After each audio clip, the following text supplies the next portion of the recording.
The realities of this world are right in your face in Zambia. And if you look for it and open up your heart to it, I think it's always going to get broken. Those moments of breaking our heart open, I think, can be real moments of growth. And I'd say even during the number of times I've been in Zambia, it's still, you don't kind of get over that. You gain some perspective. I mean, some of the things that used to be big deals here at home, I think are less big deal, that I have a greater sense of the world now and what people have to carry with them. You even have a greater sense of joy that they have. And I think a lot of that is, spending a month in the summer with these people and learning from them has expanded my own understanding and my own heart in ways that I think have been really unexpected.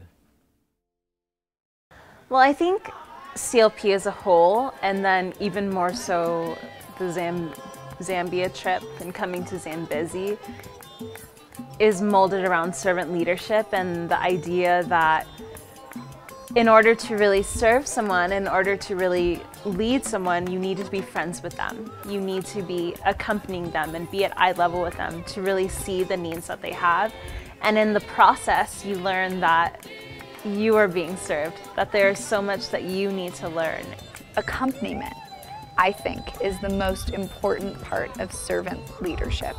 I think that you can do absolutely everything in your power for someone and give absolutely the most of yourself that you can. But if you don't come back, or if you aren't present for long enough, or if you don't realize that it's an exchange,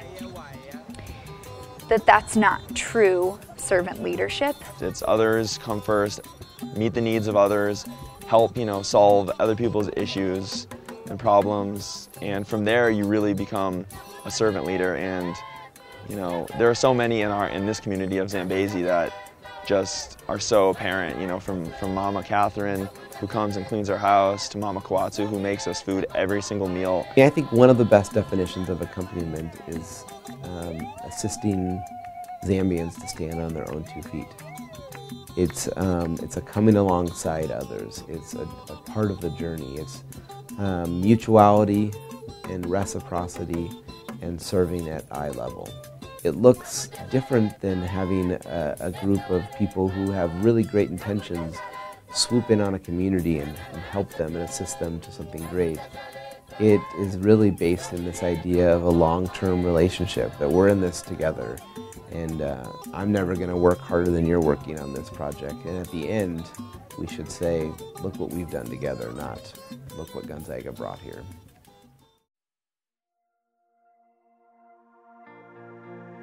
I always hope that students come away with a greater sense of, some leadership theories in action, they're striving to be global leaders, that they come away with a greater sense of what this ethic of accompaniment is. But I do think that each student comes away with a greater sense of what community looks like. From the experience, I really found out that people here, they want to make a difference, they want to build their community, they want to help solve the crises that exist here, and most of all, they just want to learn. On this last day here, I truly feel I can say I have pushed myself, my body, to its limits. I have felt fear in the most real sense possible. I have felt anger in the injustices that I've seen, the families cooking for their dying relatives in the hospital because there is no one to provide them food. I have felt so much joy in the songs that people have sung to us. And I have felt friendship in such a real way, in some ways more real than any relationship I've ever cultivated at home. I feel like in every way possible, I have felt each extreme. I just can't describe the way that moves you. I think it's really taught me to live simply, that there is a difference between the things that you want and the things that you truly need. I think it's made me a lot more aware of the needs here, like the lack of food, the lack of good health care, the lack of education. And in a way, it's really helped me see that those needs are the same back home. are the same within the lives of people around me. But here in Zambezi, you're so invested in the community and you are so living in the moment every single minute. And therefore, everything seems amplified. Life here just seems richer, and death is so much more jarring, and the joys are deeper and the sadness is deeper.